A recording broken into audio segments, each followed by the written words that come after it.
Okay, so we can start already. Welcome everyone to come today to see the presentation on the state of the ETS report, an annual presentation. And we are very proud to have you today. And we hope that you find interesting and we have interesting exchanges. Here what you have is the team who produced the report. Online you also have Janif Canel, who was not able to join us in person. Saying this, I will give the floor back to Andre, as a moderator. Well, Andre, somehow, I tell you what, I come from a very formal lunch with ambassadors and stuff. It was very formal and very, I'm going to speak up. I screwed up because I somehow signed up out of the Zoom. So now I'm going to have to use my paper in order to know what I'm presenting. But anyway, first of all, thanks to Juan and Gabriele from the ERCST team for holding the center and the fort in producing this. This is, I lost track what it is, but I think it's the 6th or the 7th edition of this report. Ninth. Is it 9th edition? You know, my former boss used to say, which I never understood at that time, is, Andre, there's a point in your life when you don't celebrate your birthdays anymore. So what the hell is this guy talking about? But now I understand. So it is nine years, but I remember that I had this brainstorm, and in my arrogance, I decided that there will be, if there's a State of the Union, there will be a State of the ETS report. Great idea, and it was me and myself, and started doing it. I don't think it was a great report, but it was an idea. And over the years, we have partnered with a number of people. Some of them are here, part of this team. Some of them have moved on. Elmidi Alberola is certainly one that is not here right now with us anymore, but he's been part of this for many, many years. People move on and do other things. But we're very happy to be here in the company of our members today, which is the Bloomberg New Energy Finance Compact Lexicon and the Wegener Center on Climate Change that are our partners. We work together. We try to be a team and produce what we hope is an independent report. If you want answer to what the Commission is doing in a regulated way, and something that we are proud that seems to have gathered some acceptance and coinage. We used to go and do presentation across Europe at some point. We used to do Berlin, Paris, Rome, Prague, I think, with Warsaw. With the COVID, that has fallen a little bit by the wayside, and people now are more used to Zoom and stuff. Somehow this year I realized that it's something that we're missing, and we may end up doing it again.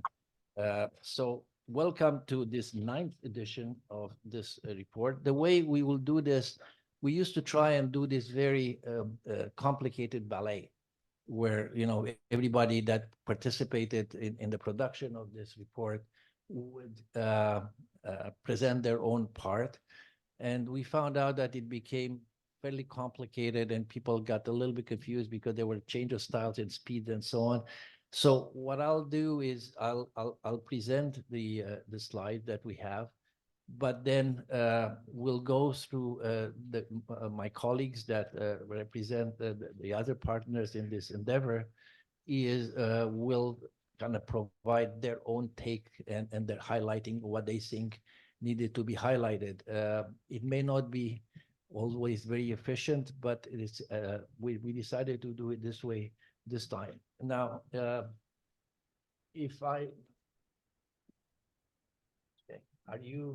you mirroring this? No, you're not mirroring this. Okay, I'm not mirroring this either. All right, so let's move on, and so the slide number 2, if I can, with the table of contents, and then I will. So this is the table of contents of the report. This report has a certain pace and a certain pattern in terms of what we present. It's like a little bit like a trade fair. We think that having a certain kind of pattern in a way the report is being assembled is helping us at least benchmark benchmark a bit and try to have continuity. I'm not going to go through this whole thing, but you've seen this before, the background. What is the definition of EU ETS fit for purpose, the regulatory development, the environmental delivery, social economic delivery, and market functioning. So these three things, which is 4, 5, and 6, which we think are kind of the heart of the report, at least in our mind. And then the market sentiment survey, which is a survey that you hear from us because we bug you to fill out the survey. Now, what it is in terms of background. So Juan, if you want to go to slide number 3, I'm sorry, this is the choice is to actually mirror this, but it is meant to be a snapshot. Again, please remember that this has been always an effort of our side and a struggle to actually make a state of the ETS and not look in the future. The temptation to always make forecast and prediction is there because this is what people expect. But we've been trying to resist that, and we try to make it in a snapshot. It is meant, again, I'm coming from this very shishi meeting, but what really it is, it's meant for policymakers. It is not meant for the public. It is nothing wrong with the public, but I doubt that the public can read something like this because it is for geeks to a large degree. And we're all geeks. We pretend we don't like this stuff, the ETS, but we do. But really, it is meant to be a piece of paper that is a reference in somebody's on somebody's desk, whether it's a member of parliament or an assistant or a perm rep office or somewhere, something like that, or a corporate somewhere. This is what is meant for. It is very much in the context of EU ETS implementation, because now we have finished the Fit for 55 salad and we are in the ETS implementation. On competitiveness, the issue of the future of the ETS, I mean, this is something that we'll discuss. IK on IMO, and of course the EU political cycle. I think that this is a bit of an exaggeration. I think everybody is expecting something and some big change to happen. I'm personally not of that school of thought. I think that there will be a change, but I don't think that the direction will change. I think this is a big tanker, and you don't change tankers so easily. Let's move on the EU ETS fit for purpose. So what do we think it is a fit for purpose? What we think is that there are 3 key deliverables, and the key deliverable is environmental integrity. It is a market that delivers on environmental constraints. So unless it delivers your environmental, I mean, it's been sold on what? On the fact it's an economic efficient instrument, and it have a certainty in terms of economic delivery, which a tax doesn't have. So the fact that you have to look at whether the environmental delivery is there, I think is crucial. Otherwise, you lose very, very quickly. The other one is socioeconomic delivery. What is is this really contributing or driving decarbonization? Some of us that, are, naive or purist, always thought that the ETS price is going to be the driver. We've learned better over the years, and we learned that this is a nice dream, but this is not going to happen. But nevertheless, we want to make sure that there is still a balance where the ETS price plays a role. If the ETS price plays a very secondary role, if something is wrong, and then we have built a very complex machine that is really not worth it. Maybe we do something else. So we always look as to whether it is delivering something, but also the social impacts. Remember our name, and I'm referring to ourselves now, the European Roundtable on Climate Change and Sustainable Transition. The social transition is there. This is why it's called sustainable transition. We think that the transition has to be sustainable economically, socially, and environmentally. And finally, the market functioning. In market functioning, you know very well that this is a market. A market does 2 things. That's a price discovery and allows hedging for risk. If the market doesn't function well, then you have a problem. You get a very false market's price signal, and then you're better off not having that price signal because you make bad decisions. So sometimes we wonder, and this is why we question whether the price signal is correct or is being influenced by different factors. Next one, please, on regulatory development. And Juan, if I'm talking about something else, stop me. Yep. But regulatory developments is really looking at the secondary legislation that we had. And there's a lot of secondary legislation. The only one is the MRV that is being done in the fourth quarter of this year. But the rest of free allocation modernization fund, the scope of what's in the registry, auctioning regulation, innovation fund, all that these changes that need to be recorded and understood. These are changes that have taken part of the regular secondary regulation of the last year. Now, the next one, which is that right, regulatory developments, also regulatory developments. Now, what we said, and again, there is a fairly a substantive deck behind the report, and that deck is also available. So there's the report with the deck of slides. But one thing that we wanted to highlight is the fact that there was a guy from Holcim a long time ago that had a standard slide that showed all the regulatory changes. Yes. And we don't do that. But nevertheless, we are still concerned about the governance and how regulatory changes sometimes impact. I do remember working for a trading company, and I had to convince my bosses, which are real money people, that this was a market that really depended upon regulation. They just couldn't get in their head for a long time. They figured it out in the end because they made a lot of money. But it took them a while to actually accept that. Well, in this case, what we are referring to is the recovery and resilience facility and the ETS revenue for that as a case in point. The fact that we had to do, there's a decision that is to do front loading. The front loading, unfortunately, has been done not a number of allowances, but on an amount of money. That amount of money was considered a certain price. The price dropped and created what essentially has the ability to become a feedback loop. Now, we must not exaggerate and go crazy that the sky hasn't fallen yet, but nevertheless, it's something, just an example of an issue that we think need to be considered thoroughly, because there are efforts for decarbonization that count and have a forecast at a certain price in order to be able to sustain that. If that is not the case, then all of a sudden a lot of people plans go out the road. It is not our business whether people make money or not. It's our business to make sure that the governance is credible and predictable. Nothing is certain, but it's predictable. And in this case, it wasn't very transparent and it was very predictable. So it's something to be considered. And what you see that the graph is what comes into the market at 65, 75, and 85. And there's a significant amount of allowances difference that brings to the market, which does create an impact on the price. And we've seen that impact on the price is not hypothetical, it's something that we've seen. The other one, the next one is on regulatory development on the UK. Now, and what we see, the one thing that I would take from there, and Emma and others may correct me, but what I see is the divergence of prices at some point.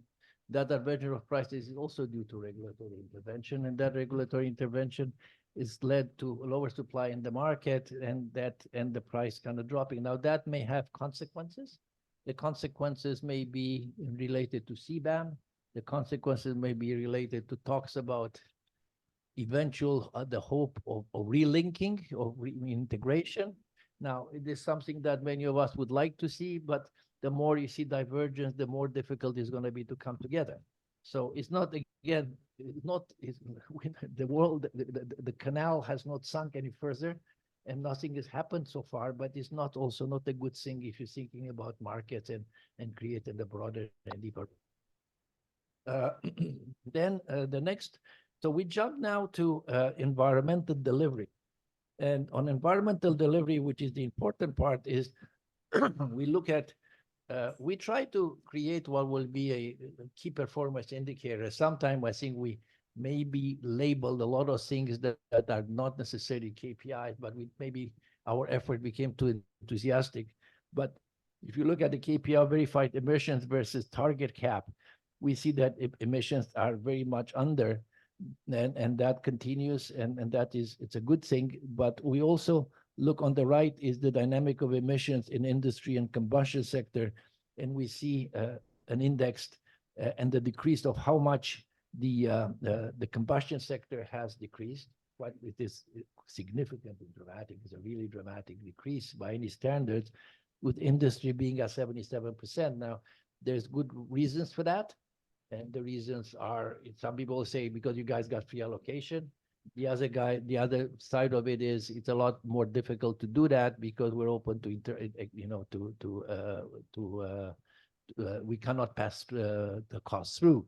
So that may not be so easy. So I think that one has to look very carefully at this. We at the RCST, and we don't speak for our partners, but we are here, CST, we always make the case that we are very happy, and we've been working, I personally been working since 1995, I think 44, for decarbonization, but not for the industrialization. So we are a little bit concerned about that. And the next slide on environmental delivery, this is historical emission versus effective cap. In this case, that takes into account the MSR and the backloading, and that you see that you have your the verified emission, which is the line, and the effective cap, and you see that you have a shortage there most of the time. I think we see a little bit of uptick in 2023, but in general, it's a shortage. Let's move on now to environmental delivery. This slide that looks at delivery against the EU long-term domestic environmental commitments. And what we point out here is towards that blue dotted line. And the blue dotted line, the top line is before the Fit for 55, below is in a straight line, goes to after Fit for 55, with the LRF being constant, end up somewhere around 2039, hitting zero. Now, that is, for those of you that will be around to do this stuff by 2039, and looking at this room here, many of you will probably be around doing that. I think there's going to be a wake-up call for a bunch of corporate guys kind of waking up and saying, well, there are no more allowances. And, this is going to come at a bit of a shock to a lot of people. A lot of people are kind of going around saying, great, great, green, green, green, but they're going to find themselves in 2039. So I think they better have a plan. And the sense that we have is that we're not so convinced that all the plans really lead to 2039 zero. I think that we're still far away from that. I think we have a lot of effort to make, a lot of ingenuity, and a lot of work that needs to be applied. The next one is also on socioeconomic delivery this time, but this is looking if the ETS a driver for change. And I had a discussion actually with my colleagues this morning. This is the components of variation in EU power sector GHG emissions between 2012 and 2022, starting at 997, ending at 659. And what happened? And the nukes, nukes were contributing positive to emissions because they're probably the output of nukes were, and that's what they expected. We see a big contribution for renewables, some change in power demand, and you have to ask yourself whether this is efficiency or this is decreased industrial activity. It's something that you have to seriously think. But also there is a change in the carbon intensity of the fossil fuel. So there are a number of things. The attribution is not easy. And this has always been, I think that many people, Michael, others have been working very hard to try to really attribute to the impact of the ETS. In many cases, I think that it's still something that we struggle with. The next slide that, whoops, sorry. Yeah, the next slide, I think, is that one. Yes, sorry. Now, the one thing that we have is, what do we do with the money? And the question is very pertinent. I mean, the EU ETS has become now at the prices of 60, 80, 70, 90, a significant amount of money. Is a billion here and a billion there, and pretty soon you're talking about real money. Said Tip O'Neill many years ago. Tip O'Neill was the Speaker of the House in the States. Uh, and so what we had this blue dotted line, which shows the obligation for climate and energy related, which is 50% of expenditure. And we see that that has been surpassed in the past. Now, in starting 2024, it's going to be 100%. I'm not sure whether we can report this as a KPI because people should be complying with 100%. The only thing we can report if people have been keeping to 100% what they're supposed to do or not. From this point of view, and I will say the following thing, and I made this case because I was at this lunch with 7, 8, or 8 other think tanks. What we said is that we also, in terms of what you do with the money is important. And not only what you do with the money of the ETS, but what you do money with the CBAM. From our point of view, we think the money of the CBAM should be really targeted to those that pay the CBAM funds. That's what we think should happen to it. And then the next slide is that on industrial decarbonization. And industrial decarbonization, always when I get the slide and sit down with my colleagues and we look at it and say, who's going to scream next? That was the first thing. So whenever we see an uptick, we say, wait a second, let's check this one out. But the reality is that we look at it very, very carefully. We look primary aluminum is going to drop through the floor in terms of carbon intensity quite clearly. Some other sectors that you see out there are decarbonizing, but in some cases, also the price of energy and the choices of energy that is being used also has an impact. So some of these don't have to do with the fact that these sectors, at least in our estimation and what we have found, is that it's not that the sectors that abandoned the fight and are not doing what is right, but it is more the choices that have also been forced by the economics and the price of energy, how driven in many cases by policy, in other cases by international politics and availability. Then the industrial decarbonization, where we go into the net supply of volume of fee allocation allowances for installations. So if you look at the left, you see all red. So you've got about 50% for all sectors as being shortage. We look at combustion, and combustion gets close to 90%. Then that is, doesn't get much worse than that for in terms of trying to meet the target. If you look at the industrial sector, it was green until about 2013, but then it started going progressively negative. I think we see a very, very low uptick in 2023, and it's got into, in many cases, with a reduction in industrial activity. Okay, and two other things that we wanted to talk about was the competitiveness and carbon leakage. And this is the important thing. And if you look at this, you look at the graphs. I'm not going to read through this, but the graphs show you the production cost for fossil-based and green in terms of ammonia and steel. And in that case, what you see that fossil-based process with free allocation, without free allocation, and green-based process. The price differential is there. And it's not something that I think we can avoid. It is what it is. It is a political and social decision of Europe leadership and the European electorate that this is the way they want to go. There's a price to pay. And I used to have this board member from Vale, which is a Brazilian iron and steel conglomerate. They used to say, Andre, there's an 11th commandment. And I said, there's only 10 of them. But I said, no, I'm Brazilian. The 11th commandment is who pays the bill? And somebody pays the bill. I mean, it's not for free. It's not a free lunch. So indeed, we see that there is an increase in price, and that increase in price will also feed into inflationary pressures. So something that, as I'm sure the European institutions are aware, retaining public support in the implementation cycle that is coming up now under the new, after the election, is going to be one of the important items to look at. But the other thing that we wanted to also talk about was something that I think some people from the European institution are fed up to hear us talking about exports, but exports we must. And the reason we say that because free allocation mathematically was running out. And we're not for or against. It is pure mathematics, and it was simply running out. The curve goes down, free allocation goes down. Do you want the LRF to hit it, or do you want something else? So we went to CBAM, and CBAM is a great intellectual exercise until you actually have to do it, which becomes a lot more complicated because you have to, gore somebody's ox essentially, and something happens.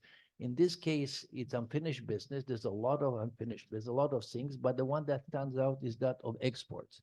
And there is no export provision. And the fact of the matter is there's a couple of things that needs to be highlighted. One of them is that there's a lot, there are maybe is not a huge percentage always, but is a lot is in some installations, some sectors, there are huge percentage in some installation that are really export directed. And it's not something to be trifled with. The reality is also that a lot of a small export percentage also makes a difference in percentage utilization, which puts the installation or the sector into being economically viable or not. Why is this important? Because what we do now for the next 10 years, we're going to do a lot of investment. All this installation that you see now, presumably under the new regime, are not going to be able to be around. You're going to have to do something and turn over a new installation, new investment, and people are going to have to make a decision whether they want to invest in Europe or invest somewhere else. The study that we've done, and this is our study, is the fact that by 2032, in terms of steel, certain types of steel, we're going to be 35% above world price for export in the global market, and in certain fertilizer, we're going to be 45% above price, above global price. It's also something that needs to go into the agenda of the next political cycle, something that we know is going to happen. There's a review at the end of the year, but something that I think needs to be highlighted.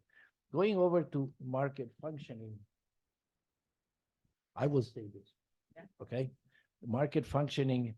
Look, this is the slide looking at this is Emma's baby, and we looked at this, and market is still functioning okay. I don't think it's an issue for the moment. You look, there's a fair bit of orange. The reds have kind of gone, but there's a fair bit of orange and some green. So the market are within tolerances, I would say. It's well functioning for the moment. We do have to ask, again, without doing predictions, but looking at the realities, the moment you start getting at the end of this decade, if you are like this now, by the end of 31, 32, which is not that far away, looking at all of you around the room, you're going to start running of liquidity, or the liquidity is going to get to a point where the traders are going to start kind of looking at the end of the game. And that is a concern. So something is going to have to give, whether we link with somebody else or we amalgamate ETS1, ETS2 in agriculture, we do something. But not having liquidity in the market is something that I think is going to have to be seriously thought through. Now, in terms of market function, the traded volume, we look at the traded volume. I think there's not a great amount of concern. I think it's come down a little bit from what the year before, but I don't see this great alarm signal. I'm looking for approval to Emma. In terms of monthly average auction participation, is relatively flat. We don't, again, there's ups and downs, but it is maybe a little bit lower than it was at the beginning of the 20s, but now it's still stabilized at a reasonable level that one can argue is not impeding getting in and out of the market without impacting the market. The annual average difference between auction and spot price, you have to remember, I mean, this is done in actual money, and if you look at it, it is not something significant. You have to remember also the price has increased quite dramatically, and as such, this difference, this delta, is not to represent such a high percentage that would alarm us in a significant way. In terms of volatility, if you go to KPIs volatility, Volatility is something that we know has concern, and there are people, including in this room, that have been concerned about participation of, uh, if you want, liquidity providers. Some people call it speculators, whatever you want to call it. Some of them are my best friends, but I think that we don't see something that's enormously alarming. Yes, the price has gone from 80, 90 to 60, on the back of somebody dumping allowance to 200 million allowances on the market, or the forecast of 200 million allowance on the market that weren't expecting there. So I mean, the market will do what the market will do. I mean, that's what happens. So again, Emma, I'm sure will have her own comments, and she's better suited than me going through this. I know a little bit about market functioning, not as much as her.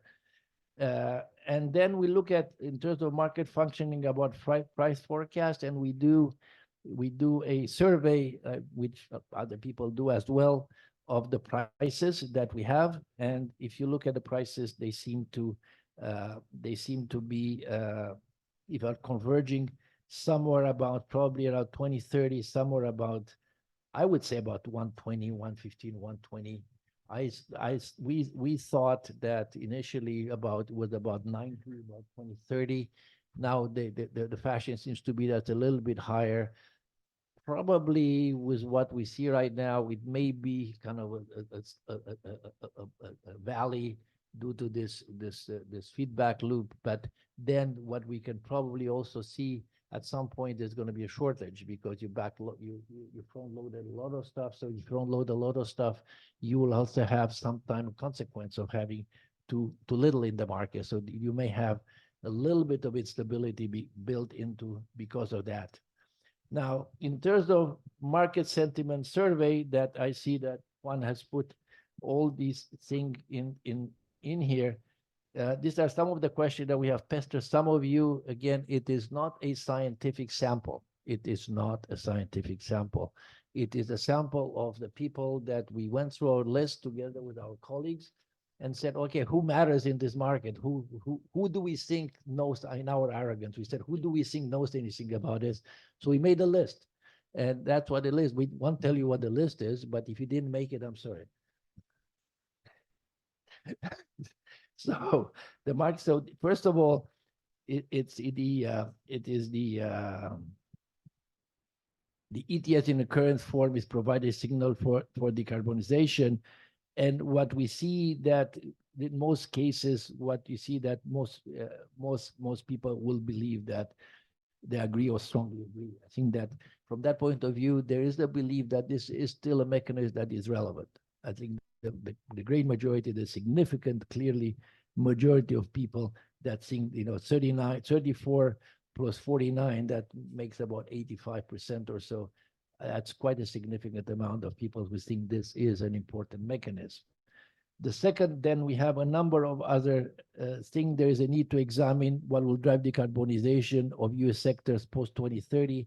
There is also a significant body of opinion who believes that this is an examination that needs to take place. This is an examination, and I don't speak for the commission in any way, but we all know that the commission has started looking at this work, was working with outside people, some of them in this room, that is looking at the post 2030 scene, and what are the issues that will need to be addressed. I'm not going to make our own commercial because we will start the same effort, but I will not talk about it in any detail now. Then if you look at the last three things, also the market sentiment survey, is the ETS in its current shape a good instrument to incentivize low carbon technology of covered sectors and contribute to EU decarbonization post 2030 and support home economic activity in the EU? There is there's also a strong body of opinion that we do agree or strongly agree, much less with the disagree part. Then there is the question about the electricity market design, which is not an unimportant thing. This whole decarbonization will rest on the electricians. I'm proud to say I'm a former electrician, but this rests on the body of electricians, and if you don't have cheap renewable energy, I think that it's going to be a lot more complicated. And there is now here that uh, there is a body here of 11 per 53 that agree that the electricity market design work in synergy, but there is a significant also body that thinks that there are some problems. And we have seen some of the, especially at the time of the crisis and the COVID, that there were certain measures being taken at national level that maybe not have gone in the same direction. Want to make sure we don't see a repetition of that. And last but not least, 7.5, the combination of ETS and current CBAM will adequately address competitive and carbon leakage. And in this case, we still see that we have an agreement of 34%, but in this case, a strong disagreement of 43 plus 13%. And we see that we see that quite a significant signal of concern. I think that we believe that competitiveness, and I'm not discovering anything fantastic, that competitiveness, climate, and trade are going to be linchpins of the activity and the preoccupation of the next political cycle. They have to be. I think that I'm not sure I'm going to go to this next slide one because I think it's too long. I think we'll skip this one. We'll go to conclusions because at some point you guys are going to get fed up just listening to me, and I think you all will listen to my colleagues.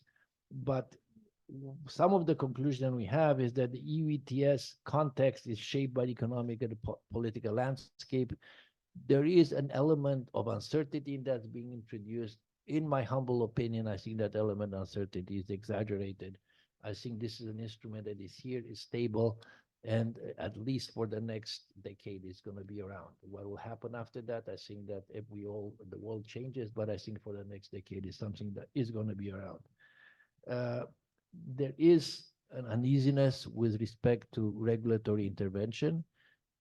Once in a while, it rears its head. And in this case, again, it's been brought up because of this price variation that have played havoc with some people's plans. Again, we're indifferent. We're not representing anybody, but yes, it is a justifiable concern in our opinion. That we would believe that the industrial sector will find significant challenges to meet 2040 targets. A lot more needs to be done. With what we do right now, it's going to be difficult. There needs to be a lot more increase. Things that are going to have to come to the fore, like CCS and other things, are hydrogen. A lot of other things are going to have to come and make happen. So if these things don't happen, it's going to be difficult. It is the price of UAs is not the only driver. It may not be the main driver, but it's impossible to say that the price of between 80 and 95% is not relevant when it talks to competitive carbon leakage. It's, unless somebody is sitting on this enormous fat margins, 85% or 85 euros, 70 euros, it's got to make a difference in somebody's bottom line. It's just impossible. Yeah, the sectoral decarbonization intensity is decreasing rapidly. We're happy to see that. We're very happy to see that, which means that industry is making efforts, but it's uneven. And that recognizes the differences in technology and in circumstances. And finally, the fact that market sentiment survey confirmed this is an instrument that has the trust and people want to see it around, and something that people want still believe in and think that the best things is sliced bread. So I will stop here. I hope I didn't go fast enough or not slow enough, but I think that going more, I think you'd get bored, because in the end, you have the report on the website.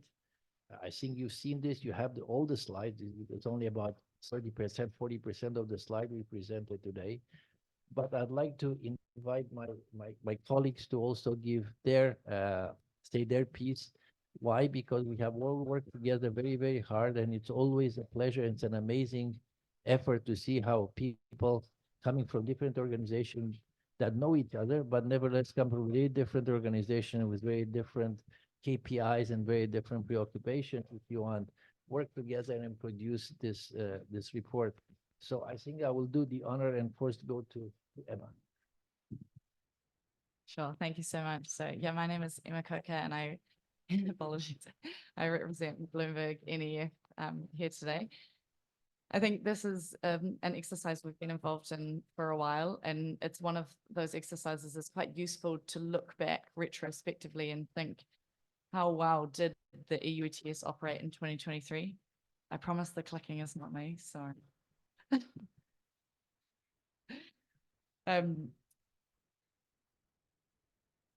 So in terms of market functioning, which is where BNEF kind of specializes, we went from 2022, which we described as a bit of a perfect storm. There was, discussions around reforms, a lot of event-driven fluctuations in prices. We also had a situation where European renewables had almost not turned up. We had issues with French nuclear, we had issues with hydro, wind and solar were doing okay, but not significant. And then really when it came to 2023, we had the complete opposite. So it was really heartwarming to see. We had a situation where French nuclear came back online. We had hydro levels recover.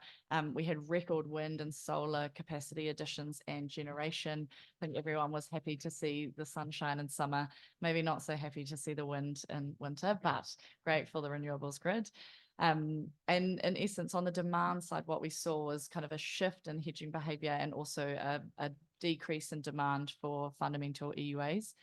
Now, in 2023, that also happened, as Andre mentioned, on the back of a lot of supply being introduced to the market and all the foresight that it was going to be introduced in the coming years. So unfortunately, while we also had low demand, which was quite reassuring, we also had incredibly healthy, if not increased supply. So that's where we saw prices fluctuate a bit. We obviously hit the 100 in February. It feels like it didn't actually happen last year. I think, it was quite early on. And then we reverted back to kind of a semi kind of more calmer market once reforms were confirmed. So in terms of overall functioning, we think, the market is doing a good job. Most of the indicators have steadied. We have reduced the number of event-driven fluctuations, which can be helpful for participants. And overall, it was a great report to be part of this year. So thank you very much. Thank you very much, and thank you, Eurostar. Thanks, Andre.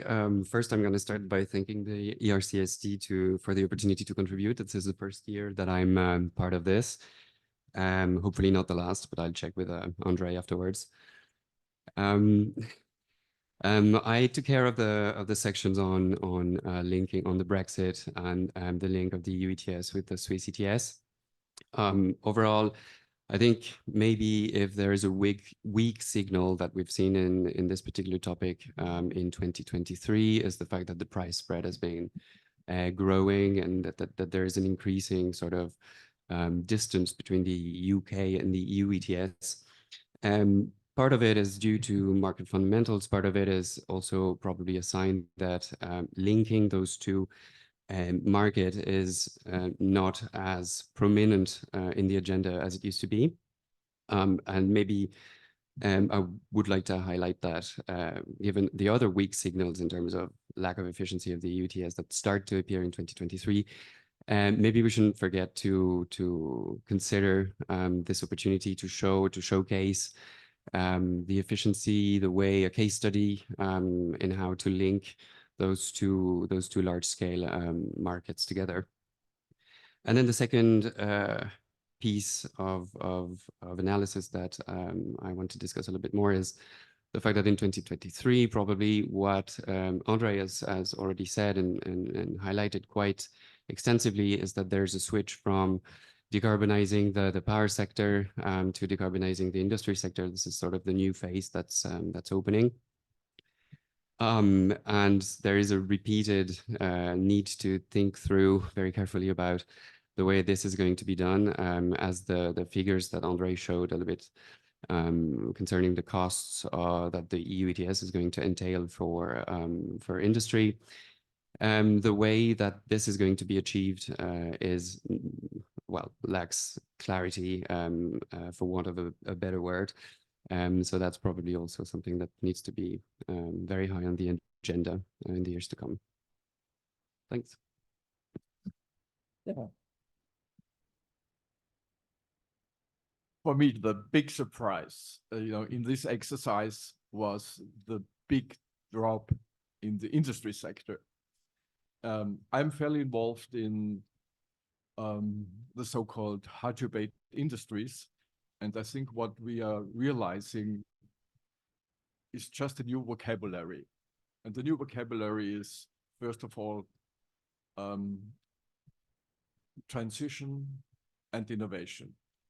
And I think we are realizing that just looking at the carbon price will not be sufficient, to trigger the big transitions we need, for steel, for cement, for basic chemicals, for example. And just to summarize, what in my research environment is emerging, we have two suggestions. One is, I think we should propagate the keyword circular carbon management, because we really need a cooperation of the traditional sectors. I think I don't need to repeat that. We need to link steel to electricity, to hydrogen, but I think we also need strong efforts for recycling carbon. I think this is also something which we are going to discover. And the current framework of the ETS is really able to provide at least financial resources, for triggering these big transformations.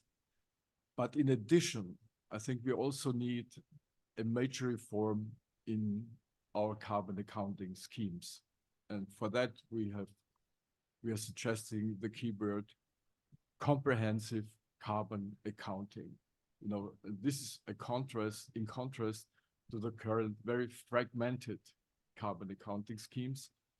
I think if you want to learn more about that, just let me know.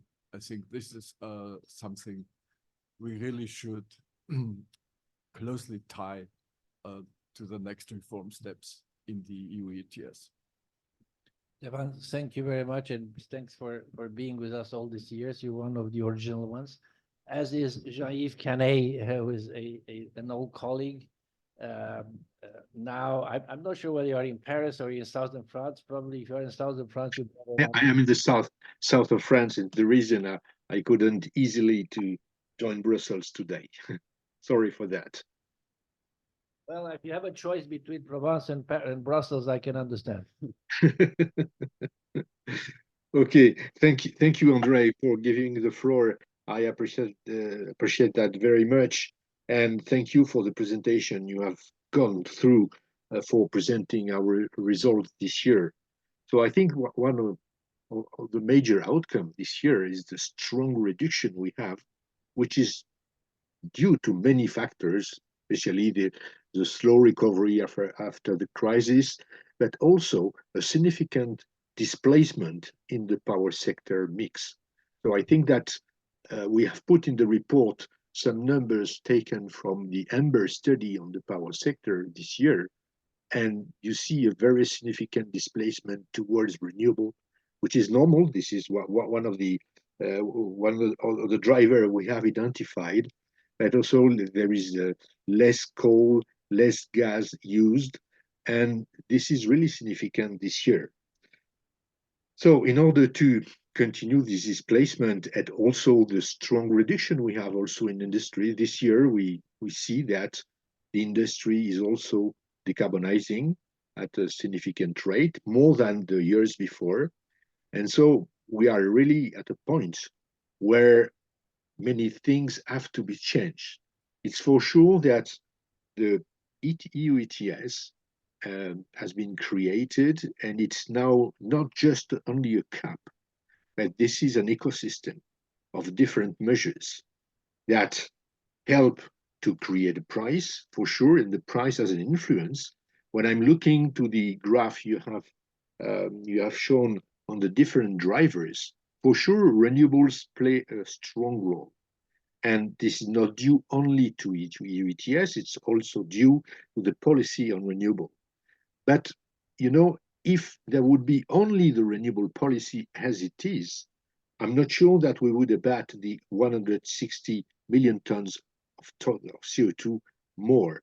So for sure, the price has an influence.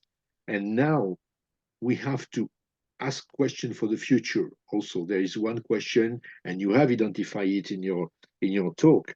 This is how EU ETS is going to perform in the future.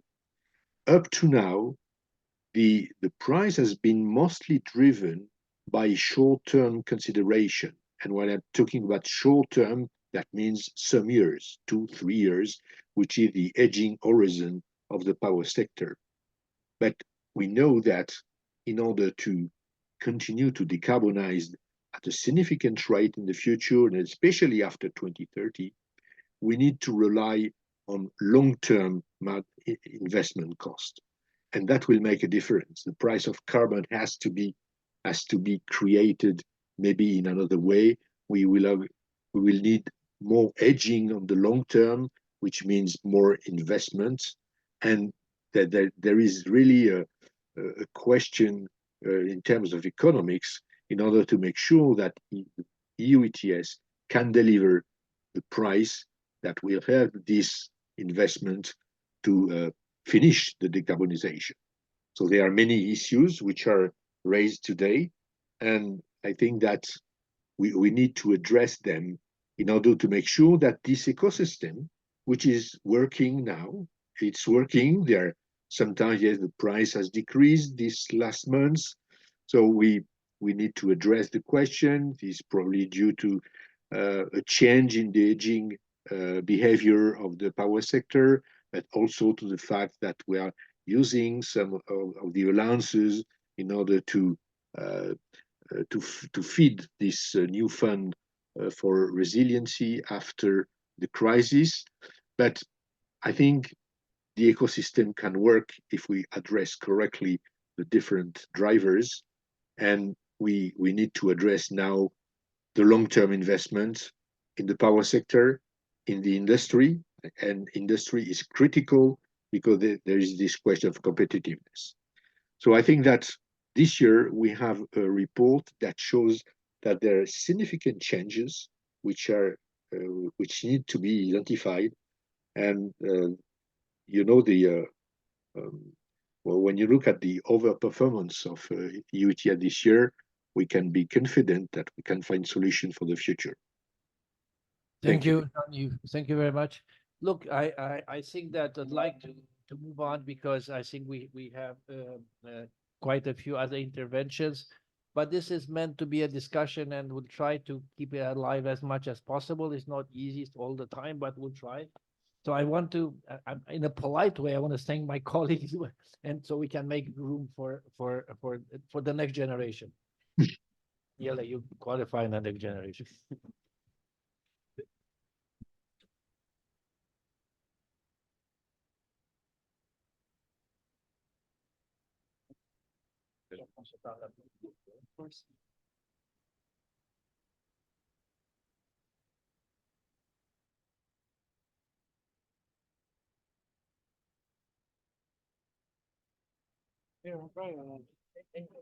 Okay. I might do is grab that glass though. Would you want Daniela, would you want a glass of water as well? Or, otherwise I'll drink from the bottle. If that's, just more than the 40 seconds. Well, we are now moving on to a bit of a discussion. So what we ask.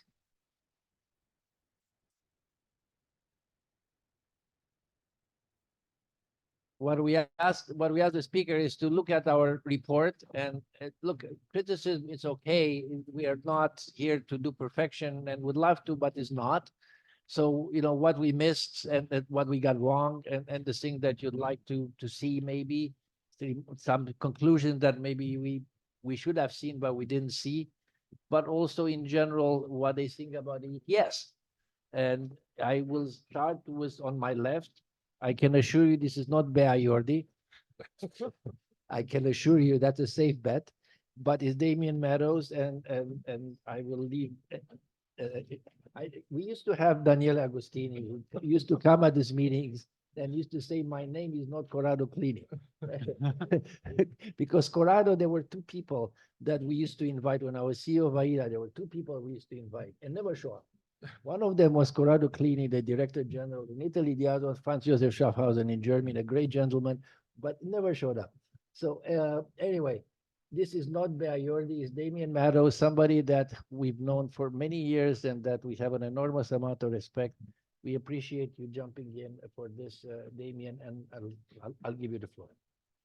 Thanks, Andre. And Bea, first of all, gives her apologies for coming down ill and not being able to be here today. I'm stepping in at the last moment. I was present at the birth of the ETS and its entry into operation in 2005. And I mean, this is its last year as a teenager. It's been 20 years in operation from next year. So I would like to thank Andre for the excellent presentation and congratulate all the authors. I think everyone, the Commission and everyone benefits from these analytical examinations. The market sentiment survey is something we take very much note of, and we're listening and learning, and this process, I think, is really important. So I can't believe it's the 9th edition already, but we're moving through the years. Now, to be slightly shorter here, I think, to make sure we stay on schedule, I've got 4 main topics I would want to talk about. The first is really to build on what Jean-Yves said about the ETS's performance in the year 2023. I think we too found it was remarkable that there was this 16% year-on-year reduction in emissions post-COVID. The 2023 ETS revision recognized, I think for the first time, that the ETS is one of multiple measures. I think, Daniela, you would remember those days when the views were the ETS is the sole instrument, do we need others? Well, in these 20 years, now the law itself recognizes we need multiple measures. It's a matter of cost efficiency, it's a matter of social competitiveness, other issues coming in here. And I think I would echo what Andre said in terms of the ETS is a centerpiece of this that is here for the duration. It's been improved upon over time, but this 16% reduction, I think in the power sector, 2/3, I understand, of the reductions came from the record wind and solar. Obviously, other policies have helped with this, but carbon pricing works. In energy-intensive industry, it was also an impressive reduction of 7%.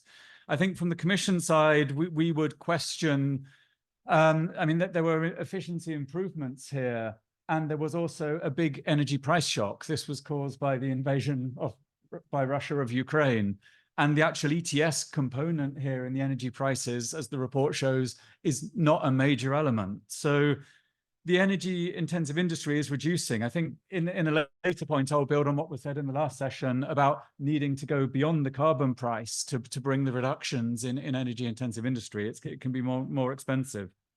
And the report makes clear that the power sector is decarbonizing rapidly. I think focus is now shifting towards energy-intensive industry, but also maritime in the ETS for its first year, and to aviation, the sector that continues to have growing emissions.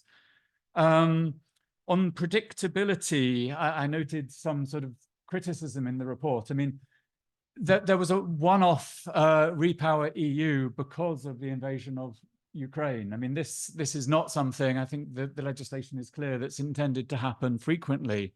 But it was a necessary response in terms of Europe more broadly, and it's going in the same direction. It's bringing emission reductions. And I think one of the biggest worries is policies that go in the wrong direction, the fossil fuel subsidies or whatever, which then counteract what the emissions trading and climate policy is seeking to achieve. So coming to the second point, I mean, Andre was clear on the slides about the level of the ETS cap and the level of reductions we're achieving. I think the system is performing very well. And this is where the 2023 revision importantly increased that annual rate of reductions to 4.3%, going up to 4.4%, combined with 2 rebasings of the cap, bringing them closer to actual emissions. So the system is evolving and improving over time.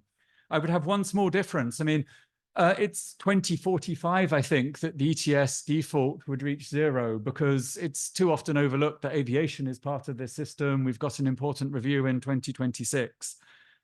This default, I think, is essential for the ETS's longer term price signal, but it's a default. The Parliament and Council can change this over time. And I think what we see is the system is overall going in the right direction. It's a question of a little bit up, a little bit down in terms of when we're going to reach the ETS sector's contribution to economy-wide climate neutrality. With the second ETS and with maritime, we're now talking about 70% of European emissions being covered by carbon pricing. The third area, which I think comes through clearly in the report and is hugely important to the Commission, States and the Parliament, is competitiveness. This is absolutely key. It's a reason why we had ETS compared to other measures. And one element of addressing competitiveness, but also the environmental need to reduce emissions, is working with the rest of the world, third country action. For many years now, we've had close relations with the Chinese colleagues developing their ETS, with Korea, with the US states with carbon pricing. And more recently, we have Brazil, we have Turkey, we have India, other countries also developing carbon pricing. So the Commission's setting up its task force on carbon markets. We're reinforcing our work with the rest of the world, sharing experience, trying to help them get policy right and not learn from Europe's experience. In terms of competitiveness, the free allocations have been there the last years. I think that's recognized in the report. There's been a political choice to have the introduction of the carbon border measure. So that's just begun operation now. I think going forward, that there will be more discussions on this, on the pros and cons, and I think we welcome analytical examination of this. What I guess I would emphasize in terms of what was said on competitiveness and price differentials is the funds coming from the ETS. That's my third point, because if you look at the Hydrogen Bank, it's just awarding 720 million euros to hydrogen production, hydrogen which currently could be used in ammonia. So for sure, having a carbon price increases the cost of emitting, but this is being addressed through the return of the revenues, in part through the Hydrogen Bank. I think there's a call for comments now on the next auction round for the Hydrogen Bank, which is saying, look, should we target maritime in this area? Should we start to look at specific end uses? The calls for projects from the Innovation Fund, I think, are also huge here in terms of what they're doing. It's good that those are in the report. But I mean, the ETS is moving forward so fast, sometimes these things aren't in there. We've just concluded the call for 4 billion euros worth of support from the Innovation Fund. I think the 11th of June, we have an open day for discussing what the next call for the Innovation Fund should do. And these are iterative processes, improving it as it goes along. So energy intensive industry, maritime, aviation, the power sector, that there is support coming from the ETS here through the Innovation Fund. And that's just one of a multiple of funds. We have the Modernization Fund, which is even bigger, 3 additional member states eligible for this. So that's, I think, well into the tens of billions through the Modernization Fund. We recently have the announcement of the, I think, is it 2 billion euros for the Greek decarbonization fund also being supported through the ETS. We have 20 million allowances, over 1.5 billion being used to pay the cost difference for alternative fuel for aviation on a first come, first served basis. So there are multiple funds here, but even bigger than that is the auction revenues. The report is correct, sort of saying we can't really assess how much member states are doing this because it never used to be mandatory. Member states report using 78% of ETS revenues to tackle climate change. From this year, they are committed to spend 100% of the revenues, and these revenues are big. Last year, they were 43 billion euros. So while we recognize there's competitiveness concerns, there's definitely social and equity concerns to be addressed. The vehicle of ETS can do this. And I guess I would urge civil society to keep an eye on how revenues are used. I think the point on visibility is very well taken. I mean, I think for society as a whole, it's really important to know how these revenues are being used to maintain the acceptability and support for climate policies in Europe, while recognizing, of course, that we do need the rest of the world to act. We don't solve the problem otherwise. But China is acting. I mean, they should be extending their ETS. That there is, it's a matter of what policies countries choose, and carbon pricing is a sensible policy to avoid catastrophic climate change. This, I think, brings me to the concluding remarks.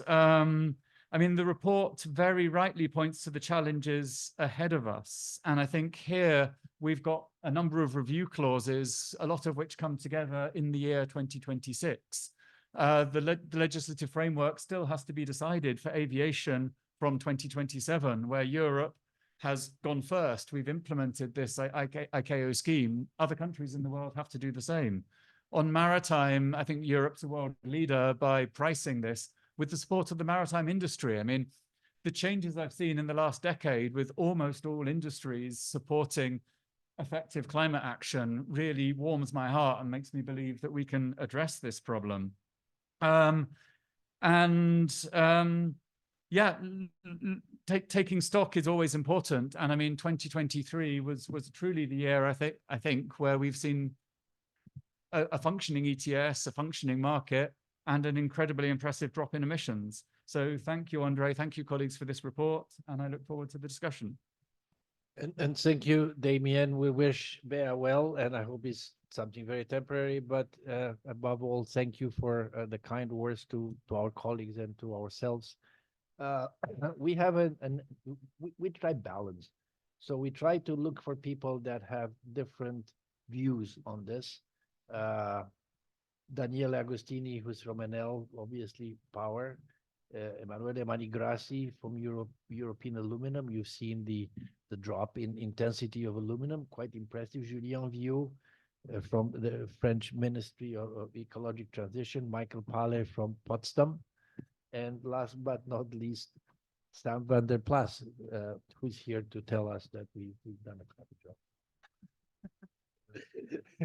Sorry, go ahead, Daniele, first. Thank you, Andre, and thank you, Damien. That was a very dense intervention with a lot of food for thought, and I'm going to try to build on some of that as well, but try to stay brief to the 5 minutes allocated. Happy to trade if I finish early, but on the first point, on environmental delivery, I think that the picture is very clear. It was the messages are positive. It is true, Stefan. I am quite struck by that fall in the intensity, carbon intensity in the sectors. And it is something that we do need to really explore in more detail in general in the carbon community. We need to shed better light on the dynamics of carbon leakage, the fall in emissions, how much is associated with relocation of certain processes rather than others, or how much is just greater efficiency, Stefan, as you were implying.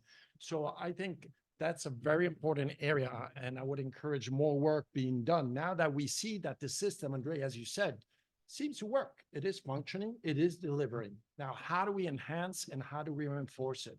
So on environmental delivery, I think that part on carbon leakage, as you were saying, Stefan, we really need to dive into it.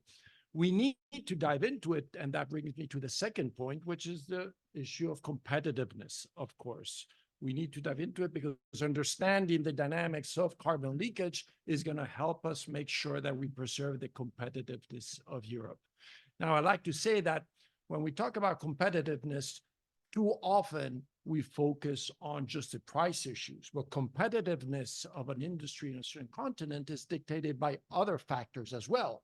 It's about infrastructure, it's about the administrative permitting procedures, it's about innovation, and so on and so forth. So in that sense, it's about legal stability. So when we look at some of our counterparts across the ocean in the US, the generosity of some of those subsidies is also tied to the fact that there's maybe less stability in terms of the policy framework and the regulatory perspective.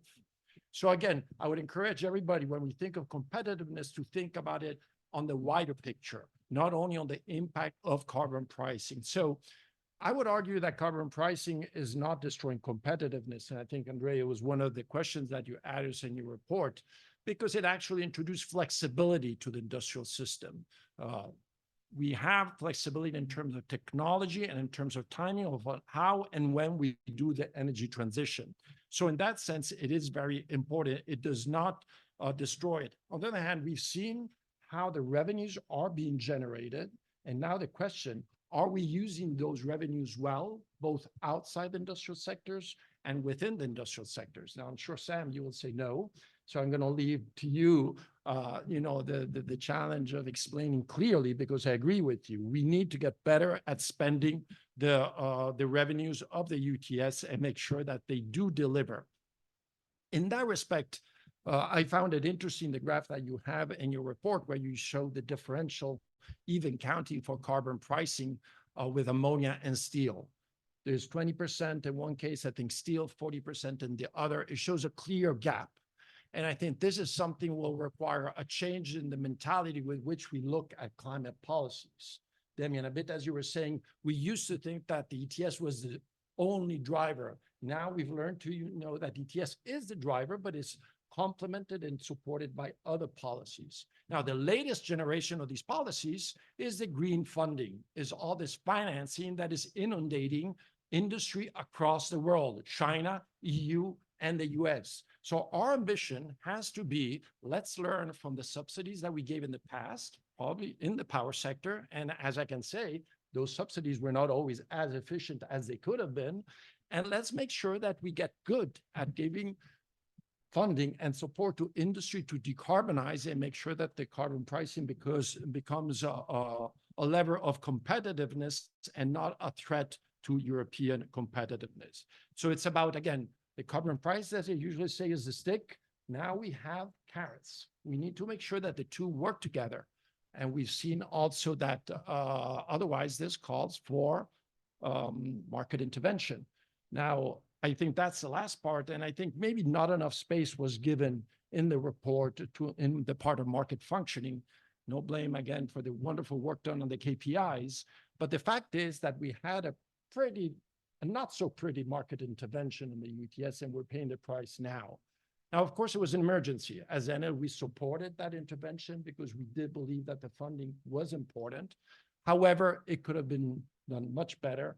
And especially, we need to learn from that and make sure that we don't, get used to doing that kind of intervention. And so in that sense, it's really important that we work on making sure that we reinforce the strength and effectiveness of the EU ETS by enhancing its credibility on one side and its visibility. 2 words, credibility is, again, avoiding improper market intervention. We've seen it in the last year in the power sector, in the CO2 market. Governments, we know it is easy to intervene outside the real markets, but we have to learn that the impacts are really deleterious. The other part where we need to work on is visibility.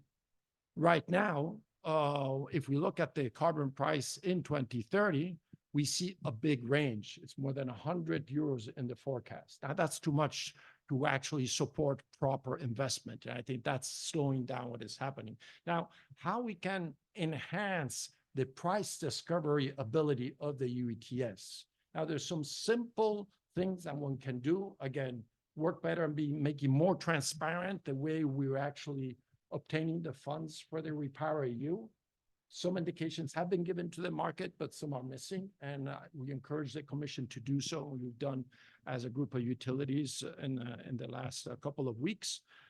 The other part is obvious things like for ETS2, make sure that you start early with the auctions rather than wait at the last minute when the system is kickstarted. So there are simple things that can help the market enhance its own ability to do price discovery.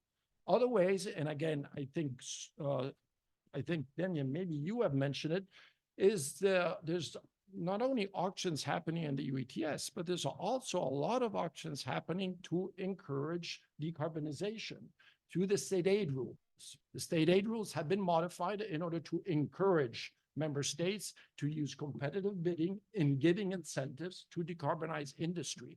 Now, we need to make sure that the price signal that emerges from those auctions actually is visible to the carbon market and can inform market players in making sure that when they do their predictions, they integrate in their predictions how much money is going in hydrogen, how much money is going in CCS, and how quickly, or how not quickly, again, as Sammy would argue, they're actually delivering those technologies that we badly need. Because if those technologies are delivered with a bit of carrot, then the price will stay in a reasonable range and will not call for improper market intervention. And I'll leave it to that. But thank you again for this opportunity, Andre. I thought I thought that Damien would get upset at me for talking about market intervention. You think I didn't do it enough? Okay. Well, no, look, I mean, You wanted diverse views. I'm relieved. Okay, I'm protecting my left. Emanuele. Thank you, Right. Andre, and good afternoon, everyone. My name is Emanuele Manigrassi. I work on climate and energy at European Aluminium. Just one thing that I'm being told, I wasn't sure what it was, but I'm being told that speakers should try, including moi, should speak closer to the mic. The mics are what they are. I think they're a little bit probably long in the tooth, but we do need to speak close to the mic, or else we lose the people on the telly. Okay, I'm going to speak very close to the mic and very loud. Very good. Apologies for that.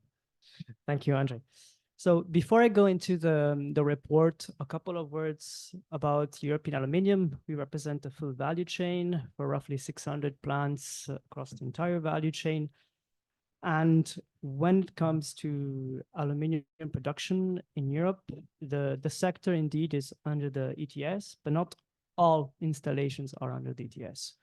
So when we looked at this report, it was great to see that for the first time we see primary aluminium, and we can see that the positive developments when it comes to emission reductions.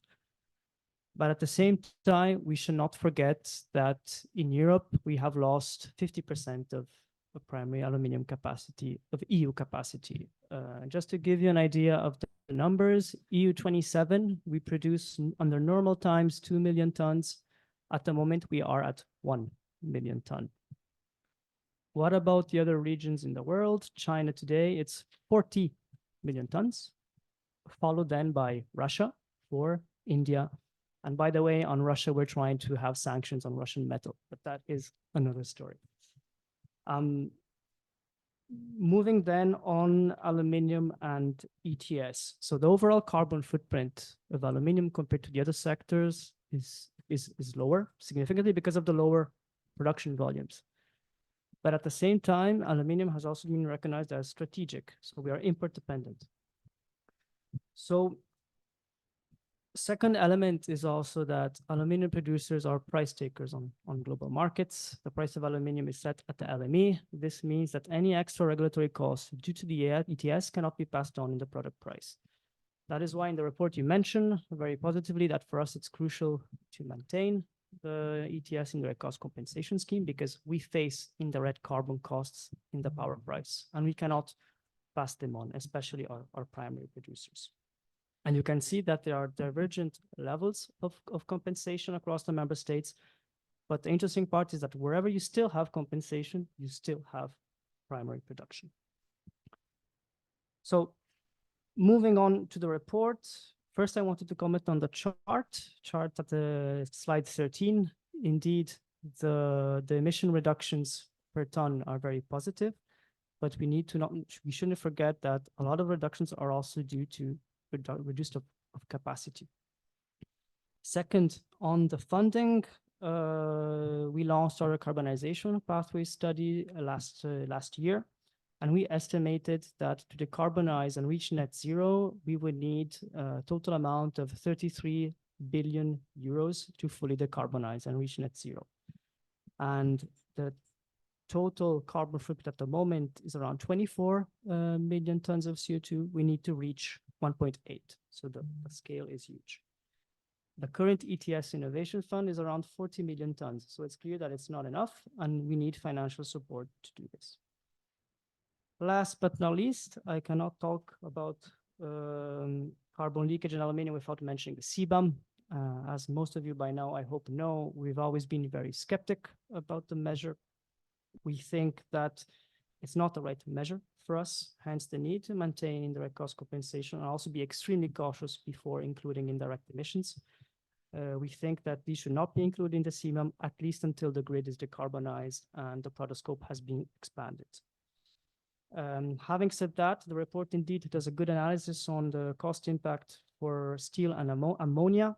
To be completely frank with you, we're still trying to quantify exactly what will mean the CBAM, because we have a lot of segments of the value chain under so-called fallback benchmark, and we need to understand what will be the exact cost for these segments.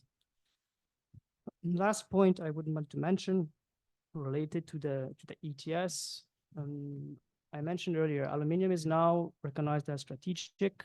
We have the new industrial plan, and we have important new pieces of legislation. So there is a sort of differentiation right now between ETS sectors.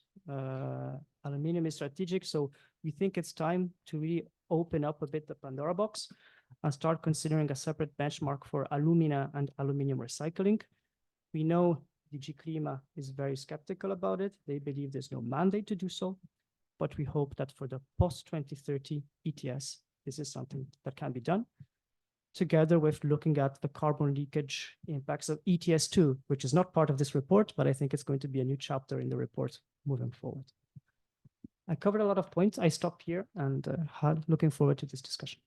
Well, thank you, Emmanuel. And again, I think the points you made with respect to the decrease in intensity, but also some of the consequences. Some of the consequences in terms of Sorry, Andre. there are consequences. You're gonna sound like Ronald Reagan. I paid for that microphone. Indeed, he paid for the microphone because the government of France is supporting us for this project.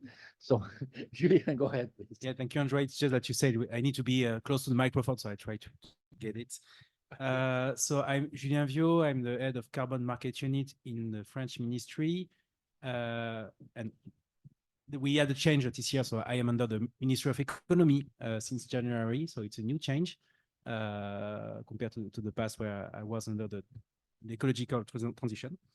Just to say that I was here last year for the previous events, and last year was the time to rejoice and welcome the approval of the new directive and so on.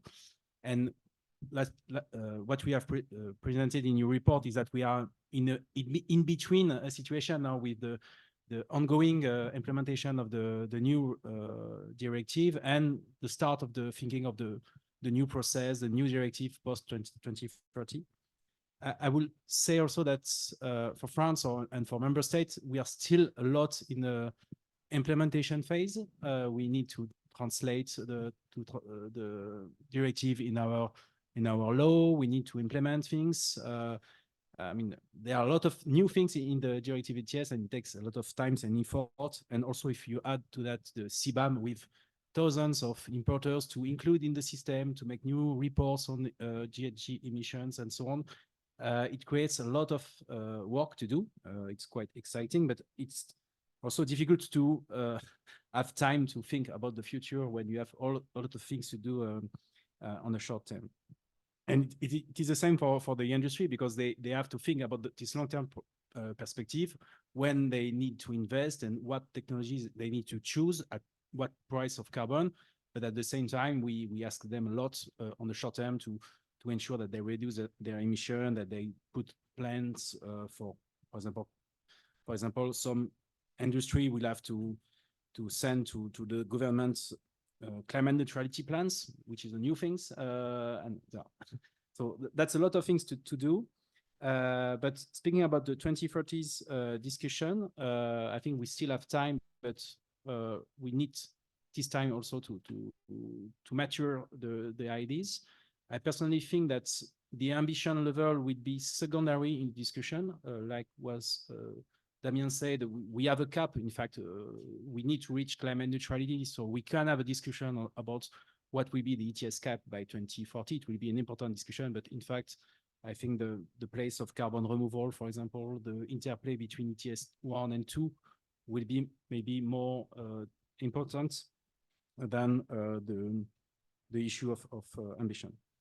And also just a quick reflection on the interplay between sectoral policies and ETS. And I mean, that has already been said, but I think we have moved on from the discussion where it was ETS versus renewable subsidies. And we all know that we need a package and synergies between policies to achieve the objective.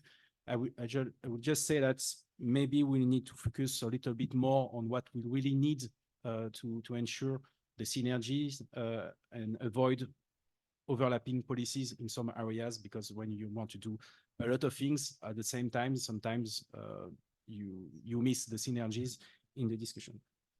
And I would like also to reply to the growing negative result of the survey on the competitiveness and issue of carbon leakage. And I think we understand the point. What is important for us is that we think that ETS and CBAM, the both policies are giving the right incentive, or at least the overall good incentive to move forward. And we have seen a lot of industries changing their plans and really accelerating their effort due to those policy changes. And like everybody has said, now we need to decarbonize the industry. We have passed the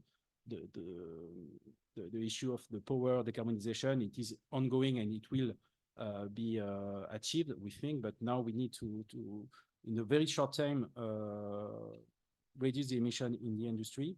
And we need to use both those policies and the innovation fund and the national budget to ensure that the investment would be made right on time.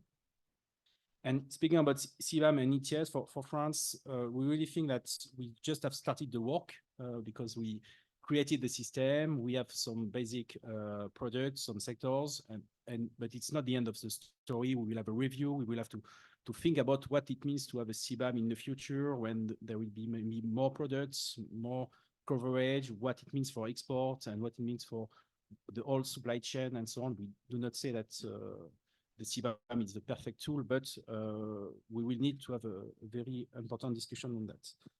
And just to conclude my intervention, I mean, each year we say almost the same thing. The ETS has survived a lot of crises again and again and again.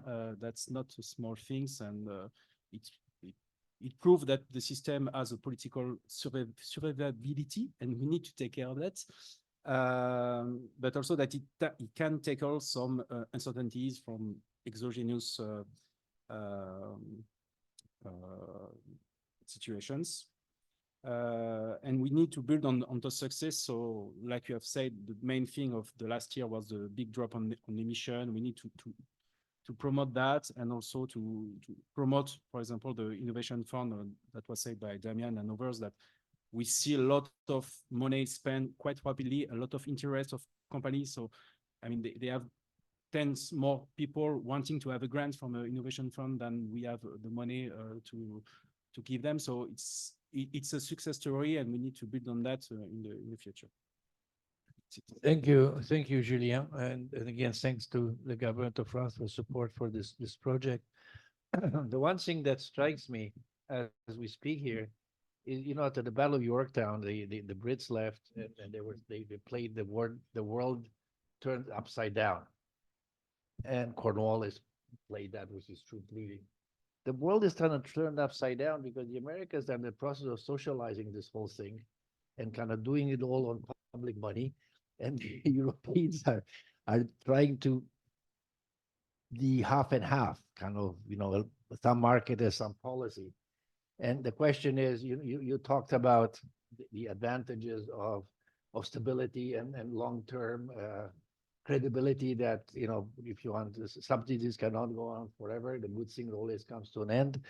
On the other hand, there is the certain price to pay, because as we did a presentation here with Clemens Fuss from IFO, there is going to be an impact on consumption, and that we see that.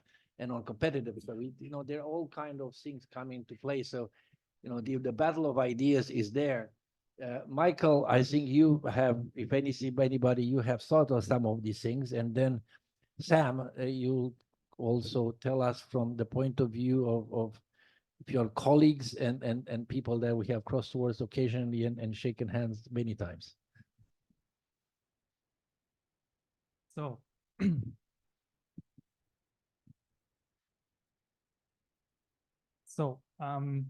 I hope I do not end up eating up this microphone, and I'm close enough so that everyone can understand me. So first of all, thanks a lot, Andre, for inviting me and for having me here and giving me the opportunity to comment on the state of the ETS and specifically on your report. And the first thing I want to say and highlight is that when talking about the state of the ETS, one can clearly say it's in very good health. So that would be my one sentence summary. And this has not always been the case. There were years when the ETS definitely needed to see a doctor. I don't say which years they are, but overall, I think. And you don't say which doctor. No, I don't say which doctor either. So now, moving beyond health issues, I want to elaborate on 3 points, and 2 of them are not novel. So to manage some expectations here, I just want to build on what others have said and elaborate a bit more. And then there's indeed one novel point I'd like to make. So the first one is on money. And I think that is really, really important, because when we look at the face of it and all the indicators look quite good, but we are also realizing that below the surface, a lot of important changes are undergoing here. And I think the most important of them definitely is related to money and funding and revenues. And yeah, a lot of people have already commented on that. And I think to rephrase it a little bit, it's 2023 was definitely the year when every finance minister should have realized how important the ETS is and to be concerned with it. And in the discussions that I have, and when I talk about the ETS or carbon pricing in general in Germany, and I want to limit myself to just showing one slide or one figure, I show the use of revenues, because I think this has become extremely important, especially when considering where we are going. And I see a lot of opportunity here, but I also see a lot of risks. And the 2 main risks are misuse of revenues. And I'm very glad, I'm very thankful that there will be limits which were formulated in the revision of the directive. But nevertheless, I mean, we know that politicians can be creative. Rules can be banned, and I think there is still a lot of room for that. And the main downside of this, the larger the treasure chest becomes, so to speak, the more creativity and the more interest there will be. And we are moving, and that is, I think this is qualitatively a very important point. We are moving from having an economic discussion towards a political discussion, because use of funds and distributional issues are in and themselves political issues. So I think, I mean, Damien, I take your point. The crisis has been a state of emergency and then one of exception.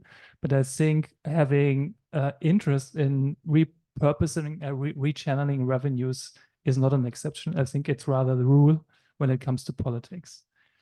And so this is what we need to concern about, because it's not just about looking at the current state. There is an important feedback in the long term, namely that we want to put the revenues to good use in order to avoid prices skyrocketing in the future. So I should probably do not need to explain all this, but it's very important. The better we use revenues now, the less we have in terms of political problems in the future. So this is an investment, and it makes very clear that we should use the money wisely and should think about how to organize, especially on the member state level, how to use it best.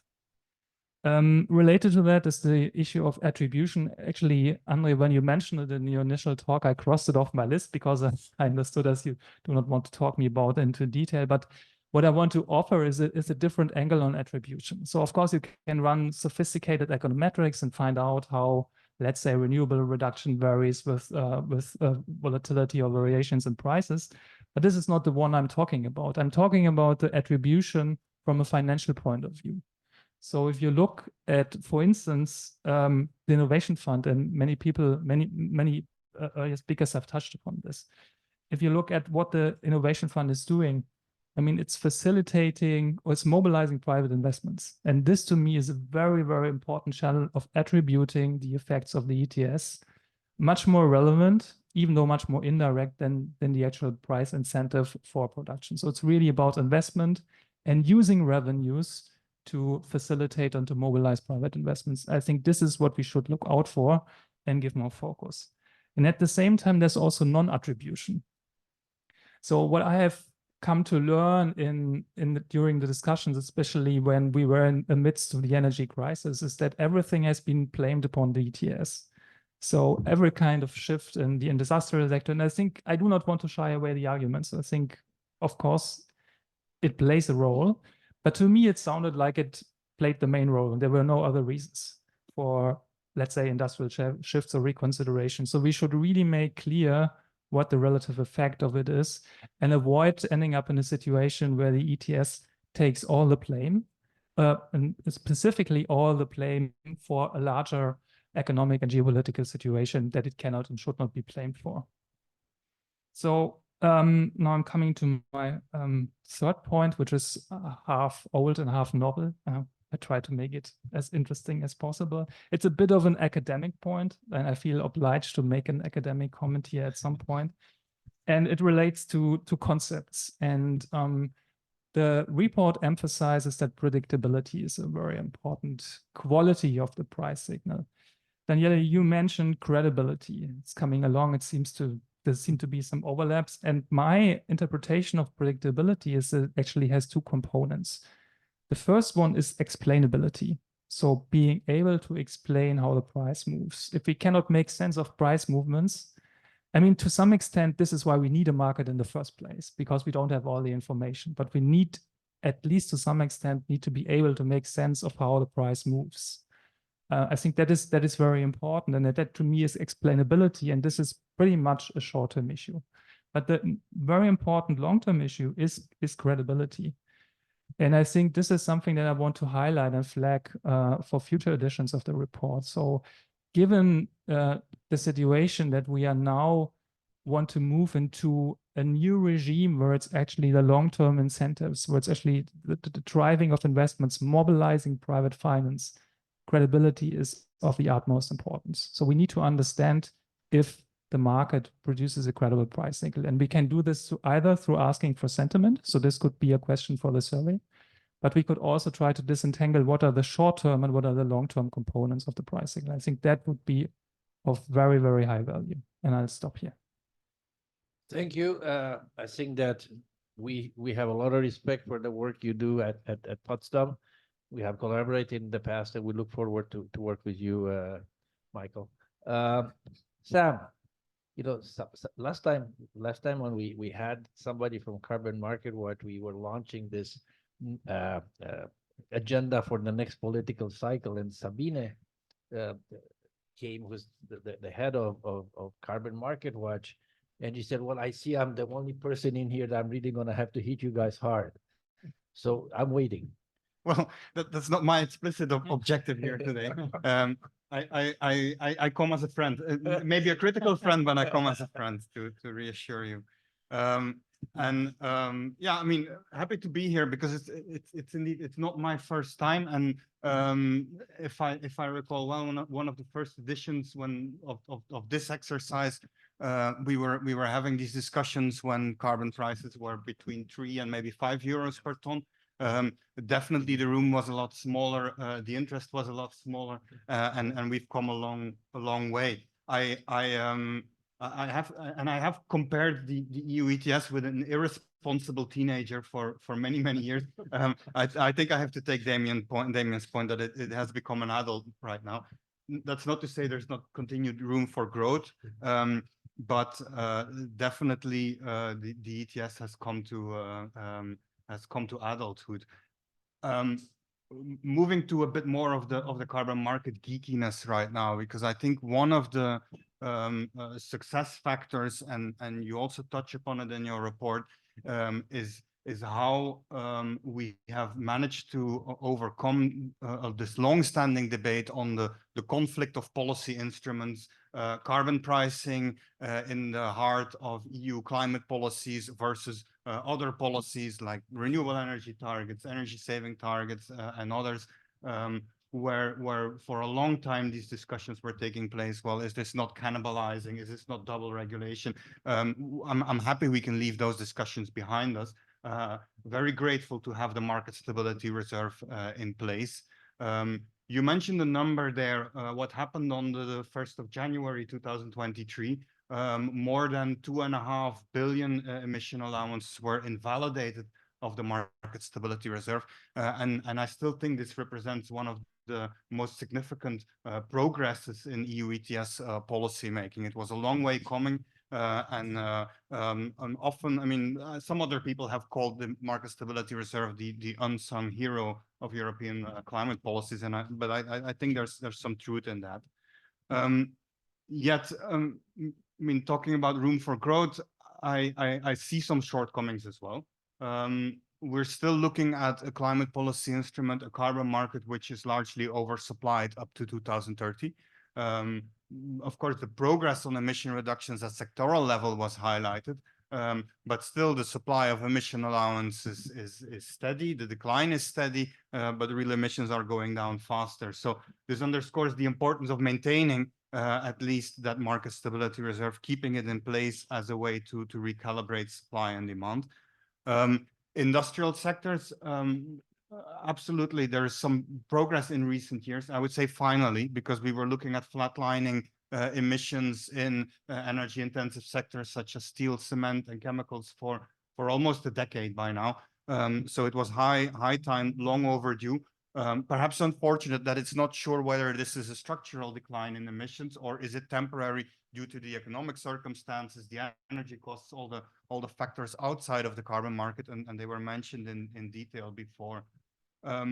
But it has real life consequences on the carbon market. And one of the graphs which struck my eye, it wasn't part of the presentation, so I'll flag it here specifically, is figure 5.13 in your report.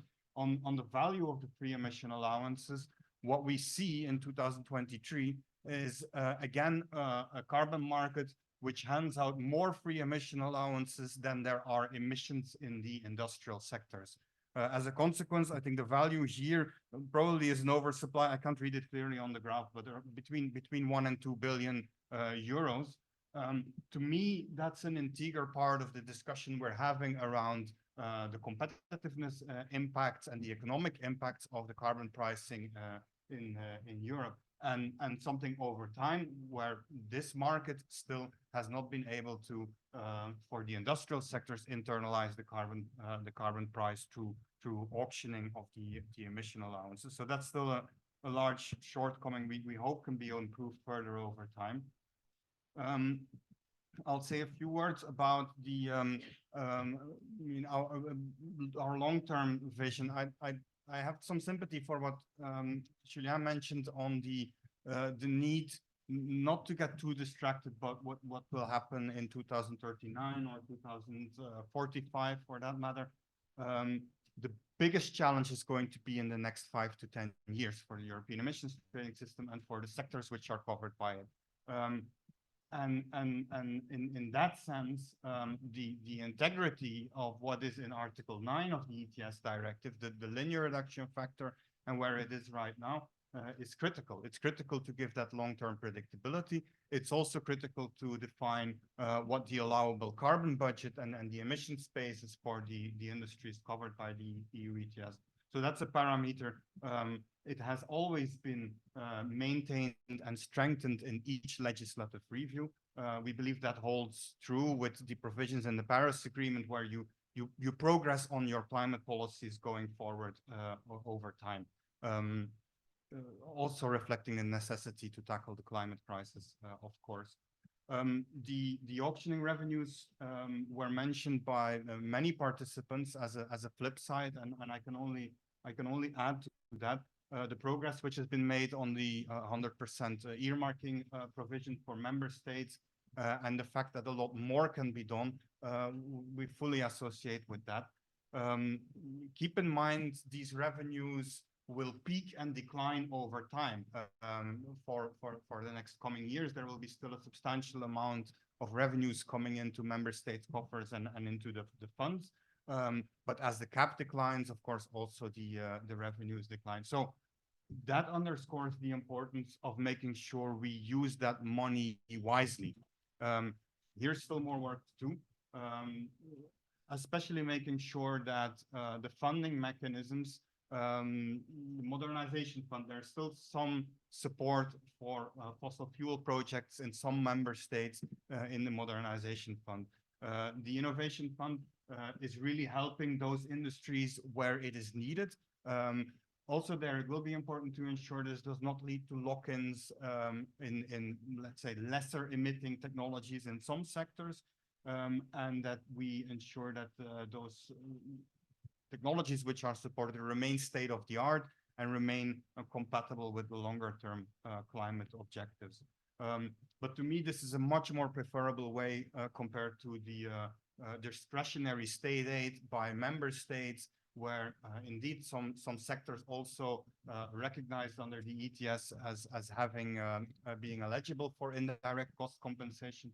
A lot of public spending is going to those sectors, but we do not know what the decarbonization efforts are done in return for that. So here a strong plea for moving to more auctioning of the emission allowances and using those revenues wisely. Last but not least, I mean, I small word about the upcoming European elections, and I think you also note some of the changing political dynamics. To me, there is a common interest of making sure there's predictability and there's stability in European climate policy making. I think that should be well understood. But it's also interesting if you look at some of the public polling and the Eurobarometer, which is out there, the vast majority of European citizens, and that's more than 3/4, still believes climate crisis is a very serious problem, and that this needs to be addressed, preferably to green investments, they say, preferably in a fair manner, where governments and industrial sectors take the leadership to reduce their emissions first and foremost. And to me, carbon pricing sits at the heart of this matter, even more so when it will be expanded to the second European emissions trading system. Not part of this report yet, but hopefully future reports you have some more time and capacity to do that. Thanks again for the invitation, and look forward to the Well, look, thank you, Sam, and thank you all. I remember that I went to the 25th anniversary of AIDA, which was also came as a shock to me. And I think the 20th anniversary or something of the IEA, AIDA, EPRI meeting in Paris, which came as a different shock to me. So I thank you, and I hope that we will have the 10th anniversary of this thing next year. But, and I really, look, we put a lot of work into this. Last 24 hours have been quite hectic between Gabriele and Juan and myself and colleagues, kind of looking at numbers the last moment, make sure that where we say is correct and is not going to blow in our faces. So we celebrate very much the fact that we managed to do this, to finish it, and the fact that you think that this is a half decent work, and it's obviously there's always room for criticism and improvement, but nevertheless it's good. But that reminds me of Morpheus. And if you know who Morpheus is, right? Morpheus, you know, the guy with the red pill and the blue pill, the Matrix. And he said, well, while humanity was united in celebration, the machine struck. And what I want is while we are united in celebration that we have this working machine, I think that we have to be also cognizant of the challenges that lie ahead of us. One of them is what I'm wondering, Damien, is what exactly is going to happen when we run out of tax revenues from fossil fuels and from ETS. I mean, somebody's going to have to make up that money from somewhere. Who's going to pay that? Because there's an enormous amount of money coming out of taxing gas at the pump and tax and the 40, 50, 60 billion that comes. So that money, so if we get addicted to this money, that also is going to be a problem. The second thing is that, yes, there are alarms that cannot be and should not be ignored. The fact that, yes, there is a signal, there's a decarbonization, there are clearly alarm signals that come with it. I don't say it necessarily, and I wouldn't be afraid to say it, but Agora says it. Now, Agora, if I were somewhat suspect, maybe Agora is probably above suspicion. So if they, there's something that we need to do that. We need to make sure that this is a sustainable transition and that we are moving forward and we have made a bet that we can move forward and win. But there is a point where we have to also look at what the rest of the world is doing. It's not, it can't, you can't, yes, you can step up on, remember this movie, was with Indiana Jones, where the leap of faith, that he goes over the lion's head and okay, lo and behold, the kind of the thing shows up. Well, I hope there's a bridge, but if there's no bridge, I think we have to make sure that we think about these things and we keep track very carefully of what we're doing. But meanwhile, we celebrate the machine and we celebrate the work that, Damien, you and Peter and Josh and others have initiated. I think we all have contributed something to it. Now, I'd like to kind of open a little bit the floor to some question and comments. This is before I tell you that there are drinks outside, because I promised Daniela there will be drinks outside. So Rene, you go first.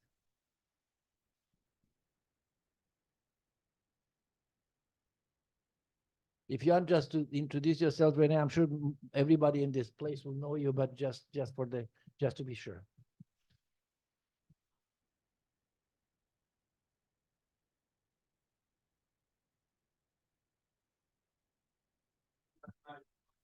I think the people in the room will not hear you if this.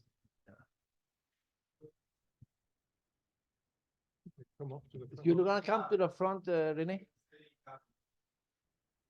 You wanna come to the front and grab a mic?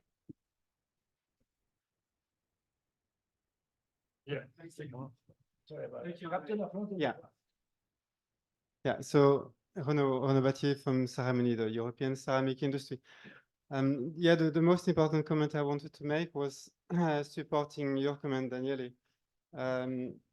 Thank you for the report, but the big element that is missing also from the discussion, and every time we were saying, it's amazing to what extent energy-intensive industries reduced their emissions last year. And this is not the story. You are really missing, I think, for next year, you really need to work more on the carbon leakage aspect and dissociate the specific emissions from the emissions that are just reduced because the industry is leaving.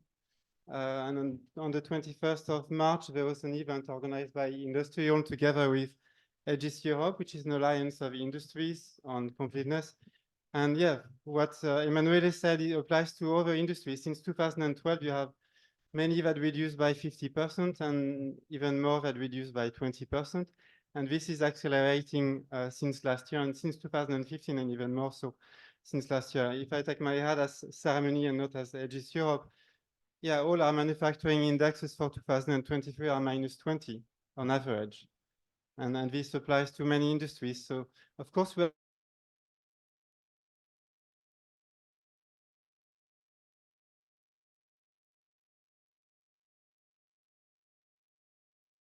are reducing goodness. It's trade balances that are vanishing completely. So this is what the main comment I wanted to make. And it's good to hear that the ETS is no longer a teenager, but bear in mind that adults can also make mistakes. And we see one mistake in the implementation of the ETS now. We have a lot of cogen in ceramics, and we see some extremely efficient plants that are using cogen. And because they are using cogen, they use a bit more gas, and they find themselves as the worst performers. So this is a big mistake that should be corrected very quickly. Thank you. Thank you, Rene. And let me assure you that this is something that we, if you look back 2015, I think, when I was in another institution, I think we did some of the first work on carbon leakage. And I remember we did studies looking at the impact on ETS on the aluminum industry and on other industries. It is not easy, and in some cases, Rene and all of you, in some cases, it's literally not easy to find the data. It is. I mean, some of the studies we did it on at that time. I think we had an assignment for the commission, and there were some official thing to it, and there were NDAs and non-disclosure agreements and what have you. But short of that, it's really not an easy thing to do. We try, and we have a lot of cooperation, and we thank for that cooperation, but it's not an easy thing to do. It's nothing. I would love nothing more than be able to do something like this. But causality and kind of what causes what, it's in many cases. Look, you're a corporate guy. I used to be one. You know, unless you get into the senior management committee as to why people make decision, it's usually very difficult to tell. There's not a one single reason usually. But your point is well taken. Your point is well taken. It's not, we're not contesting that at all. Anyone else? And I'm looking also on the screen, if there's anybody on the screen that wants to raise their hand and want to intervene. If not, I'm looking at my colleagues. Anybody wants to react to some other things that were said? Okay, first of all, you go ahead, introduce yourself first. You want to come here for the microphone? I apologize, yes. Sorry about that. No problem. It's far to come to a blackboard. I can ask a question and not ask a question. Thank you for raising the issue of revenues and politicization of revenues.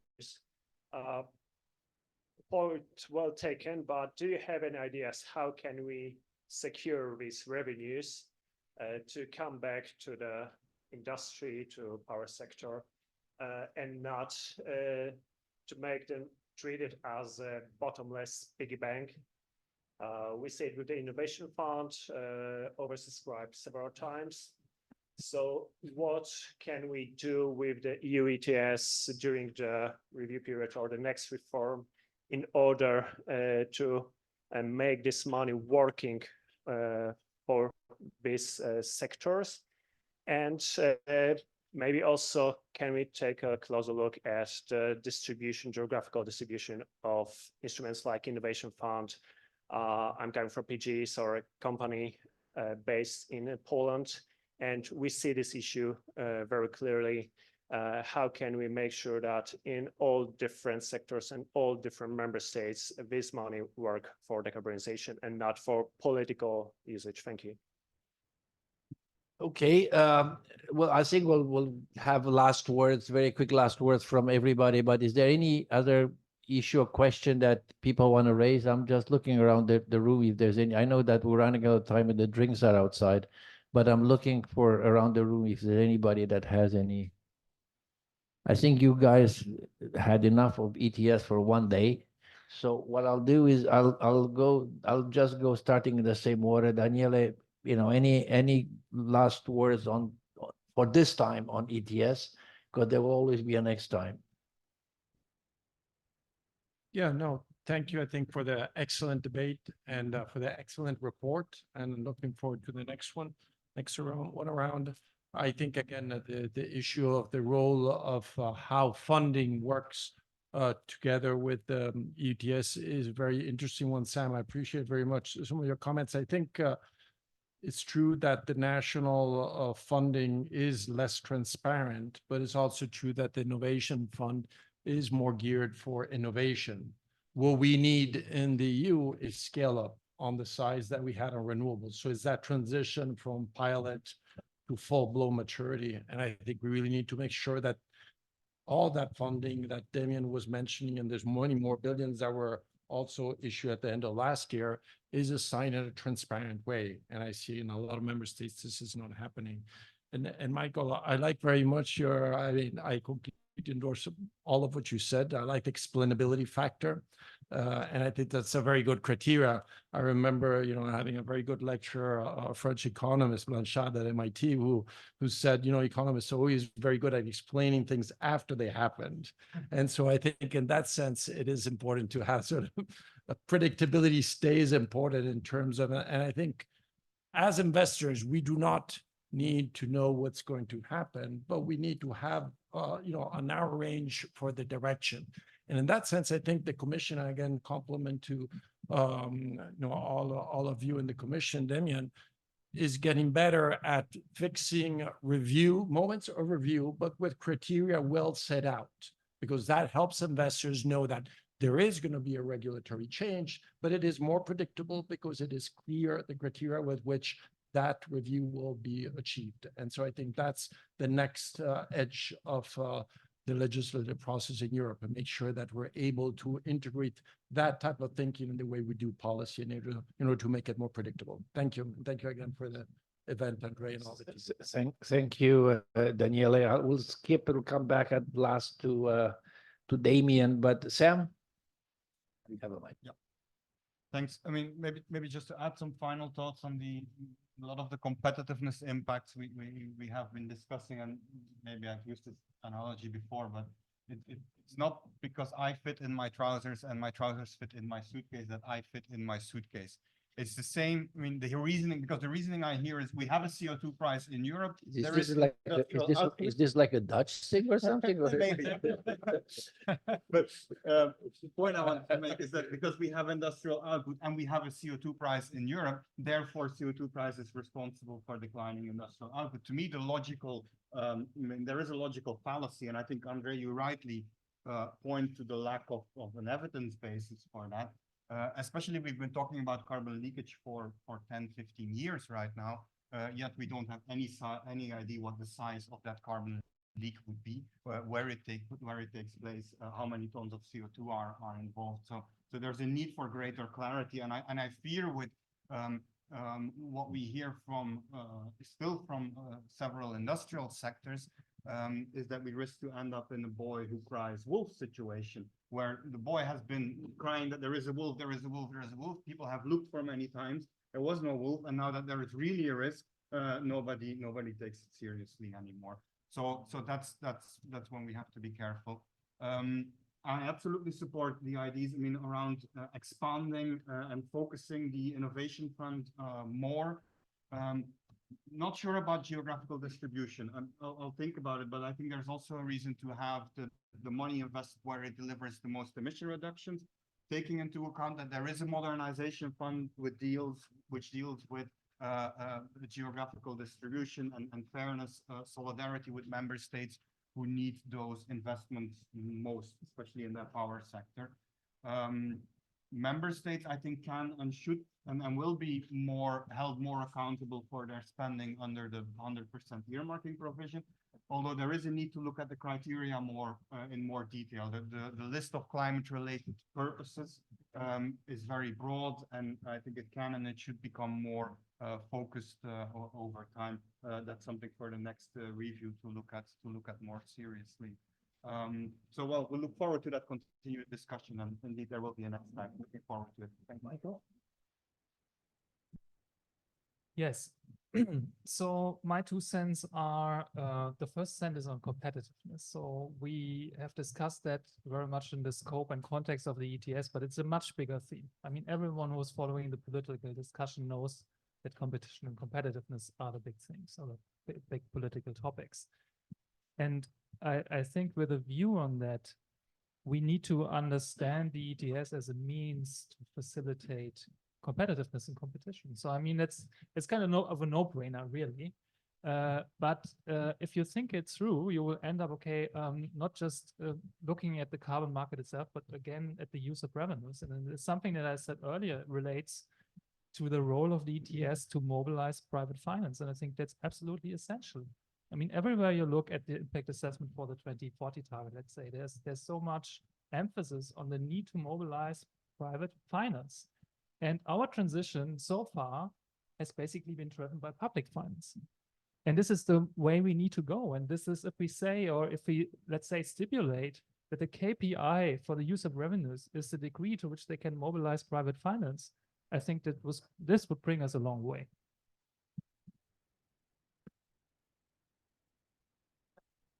So I was about to not say anything, but then Sam came in about crying wolf, so I need to react. So I think for our industry, I mean, carbon leakage is a reality, especially for the primary segment. Since 2008, we've been shutting down.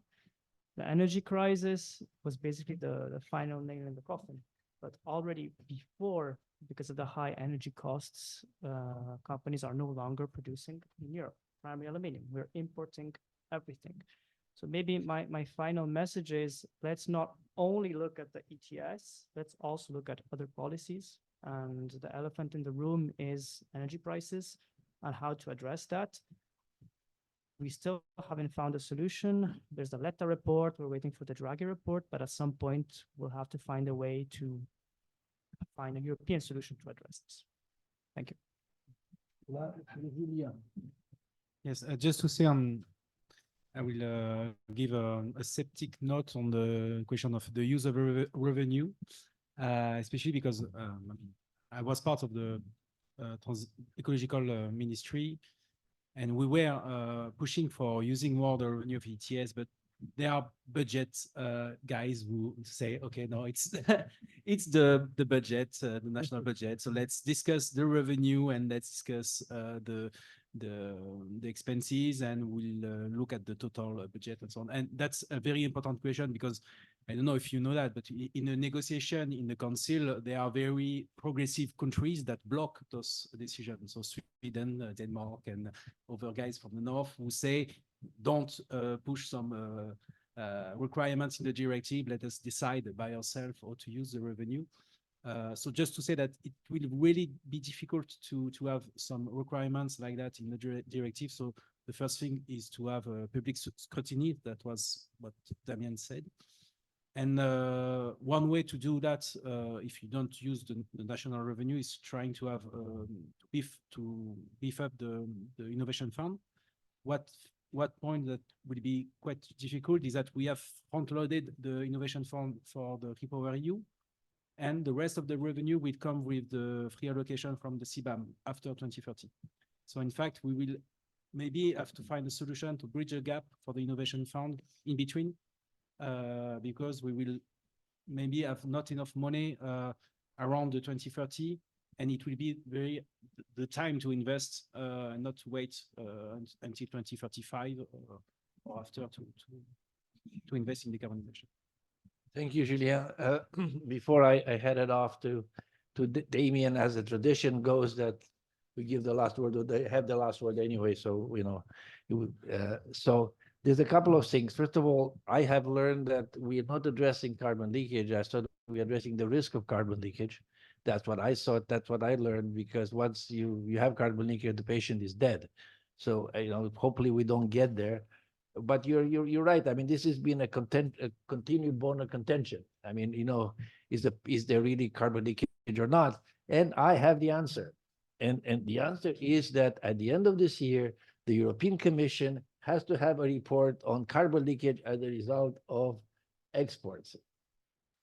And we look forward to hearing that you have done a thorough and complete. And what would be interesting to hear, besides the question that you have from PGE, one thing that we would like to understand, again, we understand that this is a review that may be a political review, agreed, because, I mean, you know, you can't say this, I can say this, but because it's difficult to really do a review because we haven't had CBAM yet. So, you know, what the heck kind of review do you do? But nevertheless, there is a review. And let's put it to good use. And the question that I have to my mind, and, you know, together with Michael Melling and Aaron Cosby, and we've been thinking through this very hard, is what would be the KPIs? What would the Commission have to find? What would they have to find if they do this review in order to trigger a proposal? Because I'm really trying very difficult to think as to, if I were sitting in your seat, which I'm not, but seriously speaking, if I were sitting there and somebody would ask me seriously, what are the KPIs that would kind of say, yeah, this is really there, I need to do something.